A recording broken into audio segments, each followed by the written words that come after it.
Hello, everyone. I'm Lana Zach. Thank you for being with us. Protesters are taking to the streets across the country for a second consecutive weekend. In Washington, D.C., tens of thousands of people have already showed up for what may be some of the largest demonstrations the Capitol has ever seen.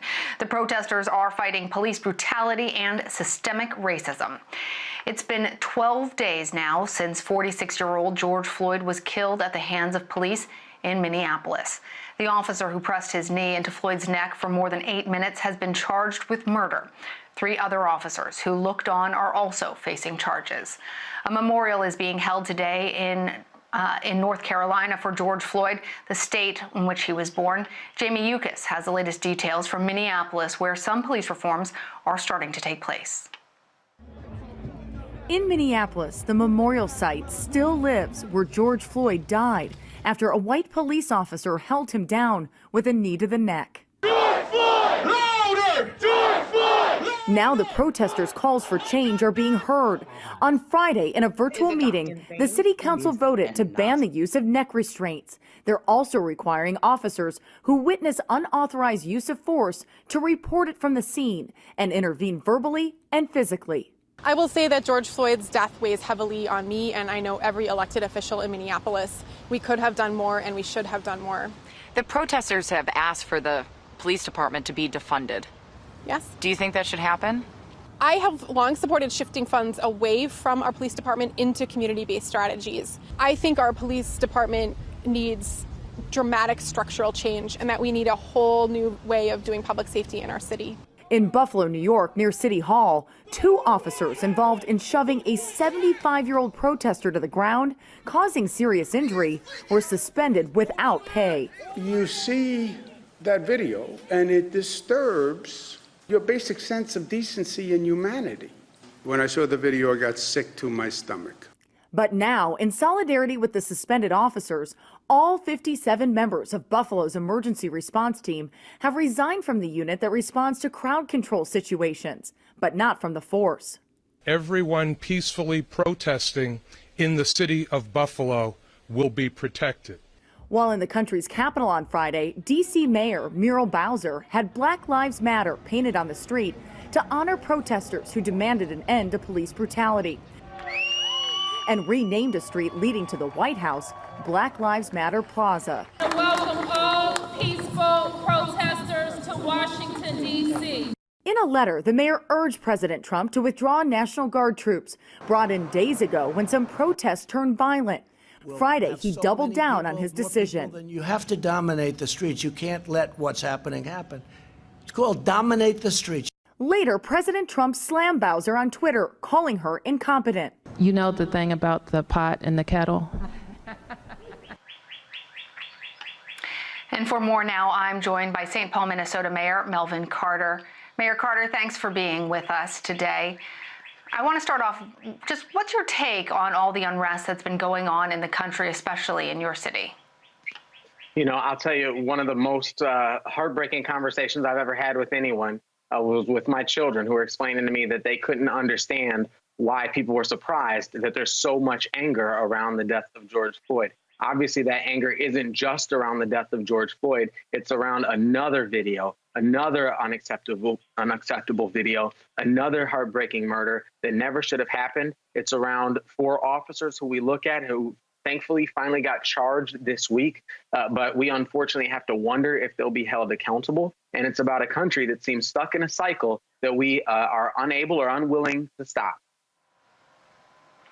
Well, you mentioned your children, Mayor, and I have to confess, before you came up with us, I was watching you as you were playing with your baby. Such a gorgeous little child. I'm wondering, when you look at your children and the future of this country, do you feel optimistic? Do you feel fearful? What's the emotion?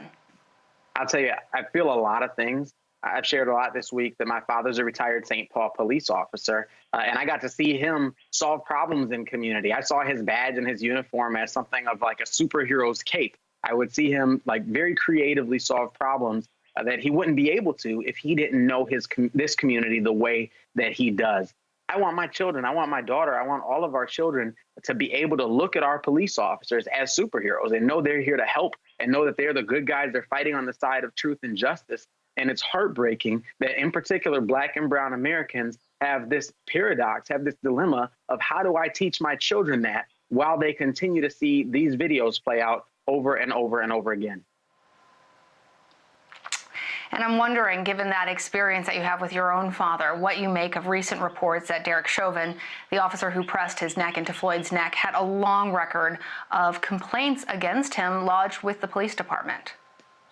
It's unsurprising. Unfortunately, it's unsurprising. I talk to my police chief and chiefs around the country who see officers who have actions that are that fall below their standards.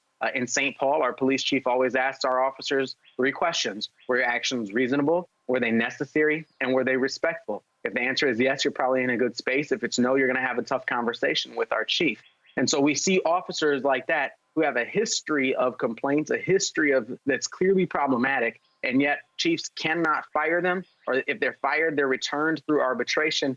That's a problem that is continuing to escalate. That's a problem that's continuing to see kind of these things happen over and over again. You asked if I was hopeful or if I was fearful. I'll tell you this, the one thing that does give me hope is all of the energy that we've seen across our country. Some of it has been channeled very destructively and unacceptably. But I'll tell you, when I see people in the community, in the streets, in front of our Capitol, in front of the governor's residence, out at the site where George Floyd was killed, just healing together, loving each other, and demanding change now, that's the energy that built this country. That's the energy that's going to take us to the next chapter.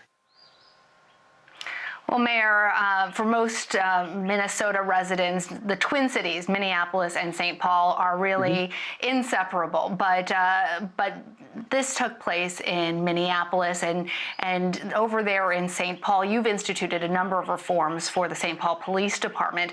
I'm wondering if you can tell us about some of them and how they've made a difference in the relationship between officers and Black communities. Absolutely. And I appreciate the question, but I'll tell you, it doesn't start with me. It starts with our community members who step forward to engage in those partnerships. It starts with our officers who they have to be willing and ready to engage in those relationships. And it starts with our chief. It starts with our leadership that has to be there. I came into office as a mayor, maybe one of few around the country who know what it feels like to be pulled over for driving while Black. And so this is something that's been a passion of mine for a very long time. In the first 100 days of our administration, we completely rewrote our use of force policies in ways that require de-escalation, in ways that require that articulate a duty to intervene, in ways that go above what's justifiable or what's reasonable, to say what's the minimum amount of force that is both reasonable and necessary. And I think and in ways that differentiate between how our officers respond to people who are being resistant versus people who are being aggressive. A lot of those things are very critical. And I'll tell you, it's important that we have to have police chiefs and police leadership and officers who are willing to step up. Thankfully, we do in St. Paul. We have to have community members who are open to building that relationship. Thankfully, we do in St. Paul. And I'll tell you, we need political courage. The people of our country right now are leading. We as leaders have to follow them.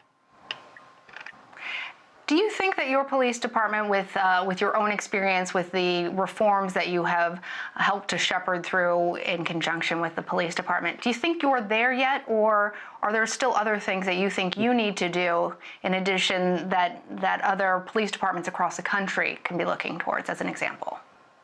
You know, I think if anybody thinks that they're there yet, that's probably the proof that they're not. And we know in St. Paul, we rehearse this all the time, the process of building trust. In my marriage and in any other relationship, the process of building trust is never complete. You're never there. You're never finished. So we have to continue that work literally every single day. And we have to know that even though what happened, George Floyd's murder was not in St. Paul, even though that wasn't a St. Paul officer, when people turn on their TV and see that video, it sets us back as well. It sets the whole country back. And what I'll tell you is this. You know, I've had reporters ask me, well, this started in Minneapolis last week. This started 12 days ago. And what I like to remind folks is this started a very long time ago. My grandfather and his grandfather could tell you about this story. I'm hopeful that my grandchildren cannot. That is an optimistic message that I am joining you in sharing. Mayor Melvin Carter. I appreciate that. Thanks for having me on.